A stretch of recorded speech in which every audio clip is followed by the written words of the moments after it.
Durante mucho tiempo, creímos que sabíamos lo que significaba alimentarnos bien.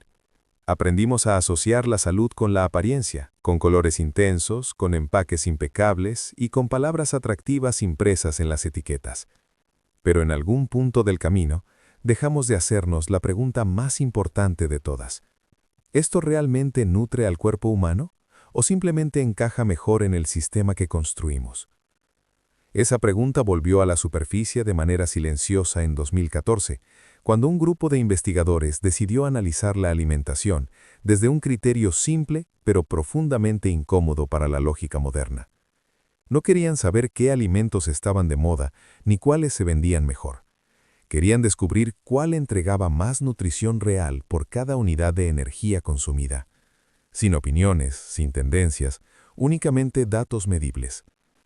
Para lograrlo, decenas de alimentos consumidos de forma habitual en distintas partes del mundo fueron evaluados bajo el mismo estándar. Cada uno fue analizado según su contenido de vitaminas esenciales, minerales fundamentales, proteínas, fibra y compuestos bioactivos, siempre en relación directa con las calorías que aportaba. Este enfoque cambia por completo la conversación, porque revela algo que rara vez se discute. No todas las calorías son iguales, y no todo lo que parece saludable sostiene verdaderamente al organismo. Los resultados fueron impactantes. Muchos alimentos promovidos como pilares de una dieta equilibrada quedaron muy por debajo de lo esperado. Vegetales presentes en menús modernos, batidos verdes y planes alimenticios populares mostraron un desempeño apenas aceptable cuando se los midió con rigor científico. Incluso frutas ampliamente reconocidas por sus beneficios quedaron relegadas cuando se evaluó su densidad nutricional real. Sin embargo, el dato más perturbador apareció en lo más alto de la lista. Un solo alimento alcanzó la puntuación máxima posible, un resultado perfecto, sin empates ni matices. Y aún así, la mayoría de las personas nunca lo ha consumido. Muchas ni siquiera saben que existe. Esa contradicción revela algo mucho más profundo que una simple curiosidad científica. Revela una falla estructural en la forma en que elegimos lo que comemos. Lo más sorprendente es que este alimento no proviene de lugares remotos ni requiere técnicas sofisticadas para existir. Crece silenciosamente en ambientes simples, en agua limpia y en constante movimiento. Durante siglos fue parte esencial de la alimentación humana, no como un lujo, sino como sustento diario. Para comprender cómo algo tan valioso se volvió invisible, es necesario mirar hacia atrás, a una época en la que la comida no estaba diseñada para viajar miles de kilómetros ni para permanecer semanas almacenada. En el Londres victoriano, gran parte de la población vivía con dietas extremadamente limitadas. Pan duro, bebidas azucaradas y grasas de baja calidad conformaban la base alimentaria. La falta de nutrientes no era una teoría, era visible en los cuerpos, en el cansancio constante, en la fragilidad infantil y en la baja expectativa de vida. En ese contexto duro, existía un alimento que marcaba la diferencia. Cada mañana, antes de que la ciudad despertara por completo, vendedores recorrían las calles ofreciendo ramos de una hoja verde intensa, de sabor penetrante. No era un producto sofisticado, pero sí poderoso.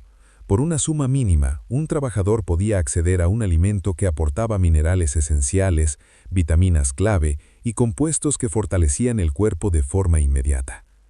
Este vegetal crecía en corrientes de agua ricas en minerales, absorbiendo directamente del entorno aquello que el cuerpo humano necesitaba y rara vez obtenía en su dieta diaria. Las personas no conocían su composición química, pero conocían sus efectos. Sabían que daba fuerza, que ayudaba a atravesar el invierno y que mantenía a los niños más resistentes a las enfermedades. Su importancia fue tal que se crearon sistemas completos para garantizar su suministro constante. Lechos acuáticos eran cuidadosamente mantenidos, con flujo continuo de agua limpia. El tiempo entre la cosecha y el consumo era mínimo, porque este alimento no fue hecho para esperar, fue hecho para llegar vivo al cuerpo. Este detalle es fundamental para entender todo lo que ocurrió después, porque el mundo que estaba por surgir no necesitaba alimentos vivos, necesitaba alimentos resistentes. Con el crecimiento de las ciudades, el aumento de las distancias y el avance de la lógica industrial, la prioridad cambió sin hacer ruido. El alimento ideal dejó de ser el más nutritivo y pasó a ser el más duradero, el más predecible y el más fácil de transportar y almacenar. En ese nuevo escenario, este vegetal extraordinario comenzó a convertirse en un problema. Se marchitaba rápido, no soportaba largos viajes, no encajaba en cajas estandarizadas, no toleraba semanas en cámaras de frío. Y así, poco a poco, fue quedando fuera del sistema, no por ser inferior, sino por no adaptarse a la nueva lógica. Y es exactamente aquí donde la historia comienza a revelar su verdadero impacto, porque lo que ocupó su lugar no fue un alimento más adecuado para el cuerpo humano, sino uno más funcional para la logística moderna. Podía exhibirse en grandes cantidades, mantenerse visualmente atractivo y permanecer fresco durante semanas. La apariencia pasó a confundirse con calidad. El impacto de esta sustitución fue profundo, aunque no inmediato. Las personas siguieron consumiendo vegetales, pero algo esencial se había perdido. La densidad nutricional comenzó a disminuir, el volumen aumentó, pero el contenido real se redujo. Era posible comer mucho y aún así carecer de lo fundamental. Con el paso de las décadas, este modelo se consolidó. La agricultura empezó a seleccionar plantas por tamaño, durabilidad y resistencia al transporte.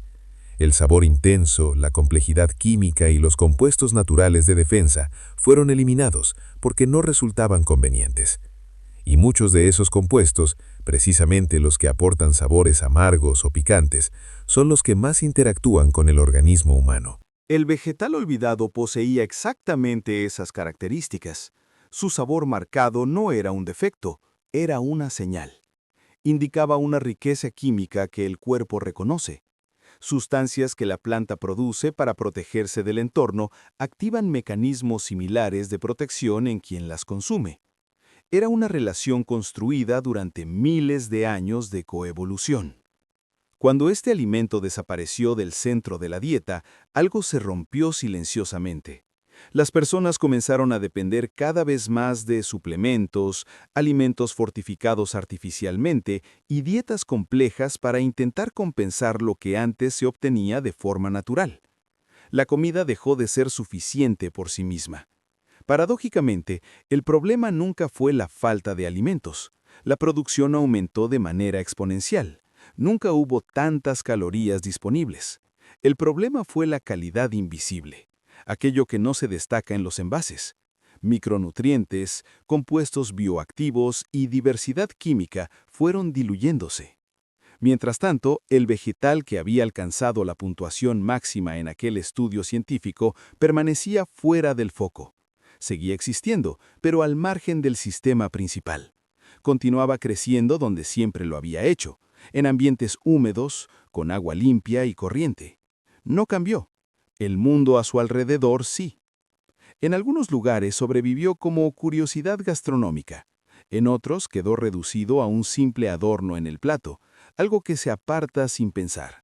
Su función fue relegada a lo visual, cuando su verdadero valor siempre estuvo en lo invisible. Lo más irónico es que el sistema moderno comenzó a vender la idea de salud mientras eliminaba, poco a poco, los alimentos más capaces de promoverla.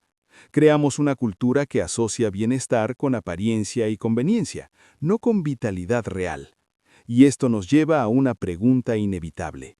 ¿Qué perdimos realmente al intercambiar un alimento vivo, complejo y potente por otro duradero, predecible y vacío? La respuesta no está solo en el plato, sino en el cuerpo de las personas, en las dolencias silenciosas, en el cansancio constante y en la sensación persistente de que algo falta incluso cuando se come lo suficiente. Porque aquello que fue retirado de nuestra alimentación no era solo un vegetal, era una fuente de información biológica, una conexión directa con la forma en que la naturaleza siempre nos ha nutrido. Y cuando esa conexión se rompe, el cuerpo lo percibe, aunque la mente no lo identifique de inmediato. Los efectos de este cambio no aparecieron de forma inmediata. Se infiltraron lentamente en la vida cotidiana, casi sin que nadie lo notara. Las personas siguieron comiendo, Siguieron sintiéndose saciadas, pero algo comenzó a faltar a un nivel más profundo. No era hambre en el sentido tradicional, era una carencia silenciosa, difícil de identificar pero constante. El cuerpo recibía energía, pero no recibía las señales correctas para funcionar en equilibrio.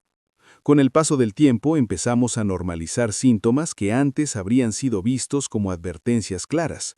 Cansancio persistente, baja resistencia física, inflamación recurrente, sensación de pesadez incluso después de comidas aparentemente ligeras. Comenzamos a buscar respuestas en suplementos, fórmulas artificiales y soluciones externas, sin darnos cuenta de que habíamos eliminado de la base de nuestra alimentación aquello que naturalmente sostenía al organismo. El vegetal que había sido dejado atrás contenía algo que no puede reproducirse fácilmente en un laboratorio. Concentraba compuestos bioactivos en su forma original, equilibrada y biodisponible. Sustancias que no actúan de manera aislada sino en conjunto, generando efectos que la ciencia moderna todavía intenta comprender por completo. Cuando retiramos este tipo de alimento de la dieta, no perdemos solo nutrientes individuales, perdemos sinergia. La agricultura industrial nunca fue diseñada para preservar esa complejidad. Fue creada para estandarizar, simplificar y reducir variables. Las plantas comenzaron a ser seleccionadas por resistencia mecánica, apariencia uniforme y capacidad de sobrevivir fuera de su entorno natural. En ese proceso, todo lo que no servía a la logística fue descartado, incluida buena parte de la riqueza nutricional. El berro de agua nunca se adaptó a ese modelo. No acepta prisa artificial ni espera prolongada. Necesita agua viva, flujo constante y un entorno específico para expresar todo su potencial. No puede ser forzado a comportarse como un producto industrial, y por eso fue considerado inviable. Pero, ¿inviable para quién? Desde luego, no para el cuerpo humano. Hoy, este alimento todavía existe, pero ocupa un lugar marginal. Aparece en mercados locales, en pequeños productores, en espacios donde la lógica industrial no controla todas las decisiones. A menudo se presenta ligeramente marchito, con hojas irregulares, sin el brillo artificial que aprendimos a asociar con calidad, y es precisamente ahí donde se esconde el engaño. Aprendimos a desconfiar de lo que parece demasiado vivo. Preferimos lo que parece estable, controlado y predecible. Olvidamos que la vitalidad real no es estática, es frágil, dinámica y requiere atención. Un alimento que se deteriora rápidamente está enviando un mensaje claro, está lleno de vida, y la vida no espera. El sistema moderno optimizó para el camión, para el almacén y para la estantería, no optimizó para el ser humano. Midió vida útil, costo por kilo y eficiencia de transporte. Olvidó medir densidad nutricional, complejidad bioquímica e impacto real en el organismo. Y aquello que no se midió, dejó de importar. El berro de agua no desapareció porque fuera inferior, fue desplazado porque el sistema falló al reconocer su verdadero valor. Se convirtió en una víctima silente de métricas equivocadas. Mientras tanto, alimentos con una contribución nutricional mínima se volvieron omnipresentes, simplemente porque encajaban mejor en el engranaje industrial. La tragedia no es solo que dejamos de consumir este vegetal, la tragedia es que olvidamos por qué era esencial. Perdimos la referencia, perdimos la conexión entre lo que comemos y cómo nos sentimos. Pasamos a confiar más en etiquetas y campañas de marketing que en la respuesta directa de nuestro propio cuerpo. Recuperar este conocimiento no requiere volver al pasado, sino exige cambiar la forma de mirar. Exige cuestionar lo que damos por normal. Exige entender que no todo lo que dura más es mejor, y muchas veces el alimento más poderoso es aquel que exige cuidado, atención y rapidez.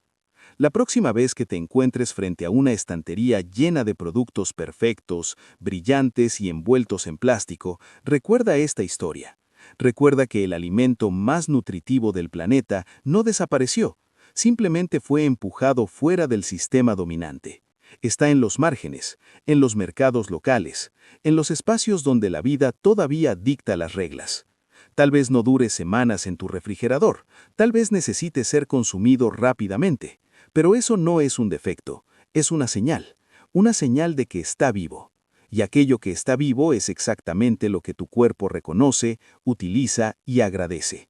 Si esta historia abrió tus ojos sobre lo que dejamos atrás y sobre lo que aún podemos recuperar, apoya este contenido. Dale like al video y suscríbete al canal Secretos del Cultivo, donde seguimos revelando verdades que el mundo moderno intentó ocultar.